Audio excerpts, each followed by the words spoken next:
بد نظری چھوٹا گناہ ہے کیا؟ کوئی حدیث مجھے اس طرح کی بتا دیں جس سے پتہ چلتا ہو کہ بد نظری کرنا حرام ہے، کیونکہ میں نے بعض علماء سے سنا ہے کہ بد نظری اتنا بڑا گناہ نہیں ہے اور یہ زنا کی طرح حرام نہیں ہے، اس بارے میں رہنمائی فرما دیں۔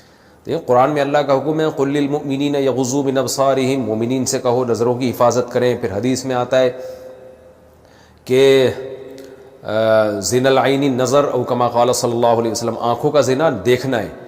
تو اگر کوئی کسی نامحرم عورت کو دیکھتا ہے، اس میں لذت حاصل کرتا ہے، جو کہ ظاہر ہے اسی وجہ سے نامحرموں کو لوگ دیکھ رہے ہوتے ہیں، تو یہ آنکھوں کا زنا کہلائے گا یہ عمل۔ تو ٹھیک ہے، وہ زنا تو الگ چیز ہے، جو پورا پراپر جو لوگ زنا کر رہے ہوتے ہیں وہ تو بہت ہی زیادہ بڑا گناہ ہے، لیکن اس کا یہ مطلب نہیں ہے کہ دیکھنا چھوٹا گناہ ہے تو کرتے رہو۔ وہ زیادہ بڑا گناہ ہے زنا کرنا، یہ اس کی نسبت چھوٹا ہے لیکن یہ بھی بڑا گناہ ہے، تو اس لیے اپنے آپ کو اس عمل سے بچانا چاہیے۔ اور ویسے بھی جو صغیرہ گناہ ہوتا ہے نا، اگر بار بار کیا جائے تو وہ کبیرہ ہی بن جاتا ہے۔ تو بد نظری کرنے والا ایسا نہیں ہوتا کہ کبھی کبھار کرتا ہو، وہ تو جب موقع ملے گا کرے گا، تو وہ صغیرہ بھی کبیرہ ہی بن جاتا ہے۔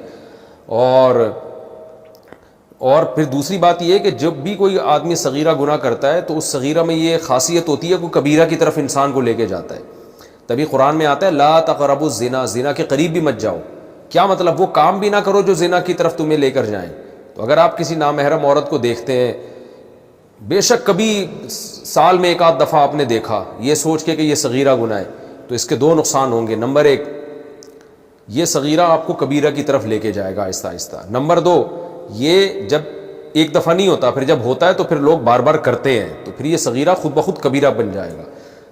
تو صغیرہ کبیرہ کی طرف لے کے بھی جائے گا اور خود یہ صغیرہ بار بار کرنے سے کبیرہ بن جائے گا۔ تو اس لیے عافیت اسی میں ہے، جیسے اللہ نے قرآن میں کہا زنا کے قریب بھی مت جاؤ، یعنی بد نظری بھی مت کرو، وہ کام بھی مت کرو جو تمہیں زنا کی طرف لے کے جاتے ہیں۔